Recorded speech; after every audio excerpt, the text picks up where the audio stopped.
அன்பு உறவுகளே, பெண்கள் நாட்டின் கண்கள், வீட்டின் கண்கள் என்றெல்லாம் வர்ணித்து பேசுகிறது.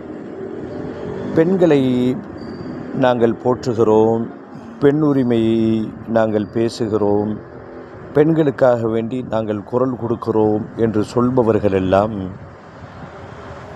அவர்கள் செய்கின்ற ஒரு முக்கியமான வேலைகளை நாம் கவனிக்க தவறிவிட்டோம். இது பெண்களும் கூட இதை கவனிக்க அவர்கள் தவற விட்டுவிட்டார்கள்.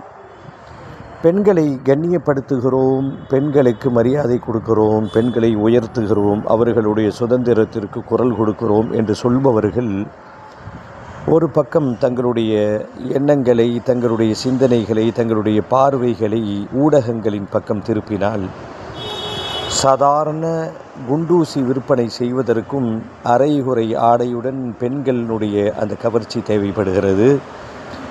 ஒரு திரைப்படத்தை கதையை மையமாக வைத்து எடுக்கப்பட்டு அதை பார்த்து வந்த மக்கள் போக இன்றைக்கு இரட்டை வசனங்கள், ஆபாத வசனங்கள், கேவலமான பெண்களை சித்தரிக்கின்ற இந்த காட்சிகள் எல்லாம் வைத்துவிட்டு, ஆனால் இவர்களும் வக்காலத்து வாங்குகிறார்கள், நாங்கள் பெண்களை போற்றுகிறோம் என்று. எவ்வளவு வினோதமான ஒரு வித்தியாசமான முரண். இஸ்லாம் மாத்திரமே இந்த விஷயத்தில் பெண்களுக்கு கண்ணியத்தை தருகிறது.